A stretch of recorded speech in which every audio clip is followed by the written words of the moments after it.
এই মুহূর্তে সবচেয়ে বড় খবর, মুখ্যমন্ত্রীর সামনেই অপমানিত কাশেম সিদ্দিকী। পাশে বসো বলেই সাইডে ঠেলে দিলেন নিরাপত্তা রক্ষীরা। হ্যাঁ, ঠিকই শুনছেন, 21শে জুলাইয়ের মঞ্চ পরিদর্শনের সময় ঘটে গেল এমনই এক মুহূর্ত জানিয়ে এখন তোলপাড় রাজ্য রাজনীতি। 21শে জুলাইয়ের আগে আজ মঞ্চ পরিদর্শনে যান মুখ্যমন্ত্রী মমতা বন্দ্যোপাধ্যায়। তার সঙ্গে ছিলেন শীর্ষ তৃণমূল নেতৃত্ব এবং উপস্থিত ছিলেন সদ্য মনোনীত তৃণমূলের সাধারণ সম্পাদক ফুরফুরার পীরজাদা কাশেম সিদ্দিকী। মুখ্যমন্ত্রী যখন মঞ্চের লোকজনদের সঙ্গে কথা বলছিলেন, সেই সময় কাশেম সিদ্দিকী মুখ্যমন্ত্রীর সঙ্গে কিছু কথা বলতে এগিয়ে যান। তখনই মুখ্যমন্ত্রী ইশারা করে বলেন, পাশে বসো, আর সেই সঙ্গে নিরাপত্তা রক্ষীরা সাইডে সরিয়ে দেয়, তাকে মঞ্চের পাশে বসিয়ে দেন। কিন্তু এখানেই প্রশ্ন, এটা কি সম্মান নাকি অপমান? রাজনৈতিক মহলে উঠছে প্রশ্ন, কাশেম সিদ্দিকী কি মুখ্যমন্ত্রীর সামনে গুরুত্বই পেলেন না? একজন সদ্য নিযুক্ত সাধারণ সম্পাদক হয়ে গেলে তাকে কি এভাবেই সরিয়ে দেওয়া সাজে? এই মুহূর্তে সেই ভিডিও ক্লিপ ভাইরাল সোশ্যাল মিডিয়ায়, ফেসবুক, টুইটার, হোয়াটসঅ্যাপে ঘুরছে সেই দৃশ্য। এটা নিছক পাশে বসো বলার ব্যাপার, নাকি এর পেছনে রয়েছে বড় কোনো রাজনৈতিক ইঙ্গিত? তা নিয়ে জল্পনা তুঙ্গে। কাশেম সিদ্দিকীকে সম্মান দেওয়া হলো না অপমান? আপনার মতামত জানান আমাদের কমেন্টে।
কর্মীরা এবং যারা প্রতি বছর 21শে জুলাই উপলক্ষে অনেক দূর দূরান্তর থেকে, অত্যন্ত প্রত্যন্ত অঞ্চল থেকে 2 দিন 3 দিন ধরে আসেন, অনেক কষ্ট করে তারা থাকেন এবং আসেন, তাদের সকলকে আমার আন্তরিক অভিনন্দন জানাচ্ছি।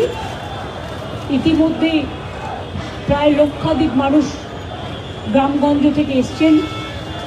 যদিও চারিদিকে জল ছাড়ায় এবং অতিবৃষ্টির ফলে অনেক অঞ্চল জল প্লাবিত, তা সত্ত্বেও প্রাণের টানে, শেকড়ের টানে এবং শহীদ স্মরণে, শহীদ তর্পণে এবং এই দিনটাকে আমরা শহীদ দিবস হিসেবে পালন করি। তার কারণ হচ্ছে আজকে যে গণতন্ত্র আপনারা দেখতে পাচ্ছেন বাংলায়, যে যাই কুৎসারতা, আগে তো একথা সত্য, মানুষ ভোট দিতে পারতো না।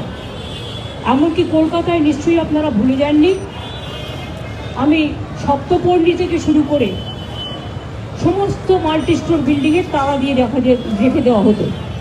সিপিএমের আমলে কাউকে ভোটাধিকার প্রয়োগ করতে দিত না, গ্রামগঞ্জেও দিত না। এই অবস্থায় আমাদের বিরাট আন্দোলন হয়েছিল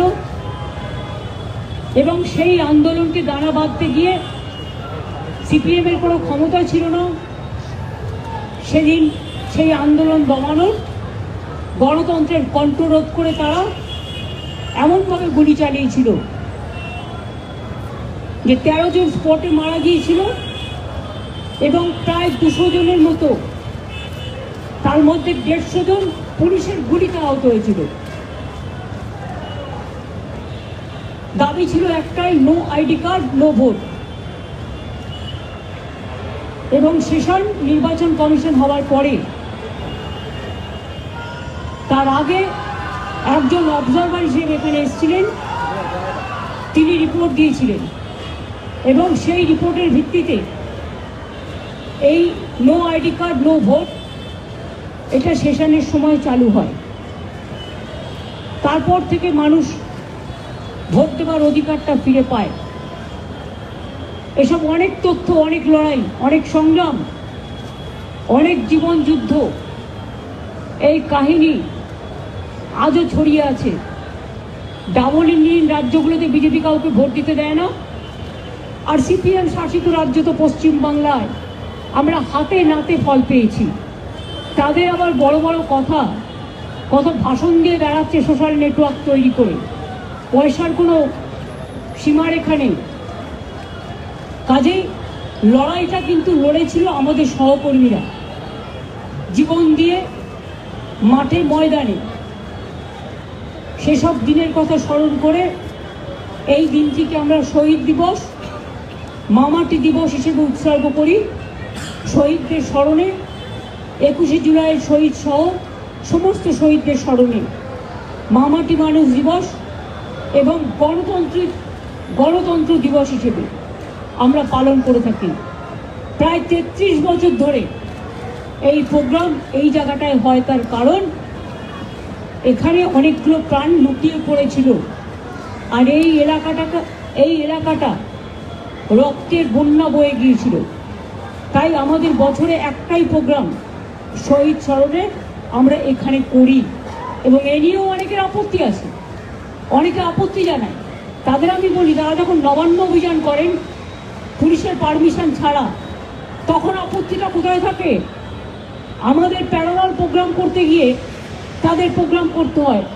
তাদের যখন সেন্ট্রাল প্রোগ্রাম থাকে, আমরা তো প্যারালাল প্রোগ্রাম করি না। তৃণমূল কংগ্রেসের কাছ থেকে শিক্ষা নেওয়া উচিত, দেখা উচিত। আর কথায় কথায় চোর ডাকাত বলা এছাড়া কোনো মুখের ভাষা নেই। কত মানুষের উপর অত্যাচার, বাংলা ভাষীদের উপর অত্যাচার। আমি সব ভাষাকে সম্মান করি এবং আমরা সব সম্মান করি সমস্ত রাজ্যের মানুষকে, কিন্তু এর মানে এটা নয় যে বাংলা ভাষায় কথা বললেই তাকে জেলে পুরে দিতে হবে। যাক গিয়ে সেসব কথাগুলো আগামীকাল মিটিং আছে, কালকে বলা যাবে। আপনাদের সবাইকে আহ্বান জানাবো, সবাইকেই আহ্বান জানাচ্ছি, ঝড় জল হলেও আসবেন, বর্ষা হলেও আসবেন। বর্ষায় ভেজা আমাদের অভ্যাস হয়ে গেছে, কারণ যারা জীবন দিয়েছেন তাদের চোখের অশ্রু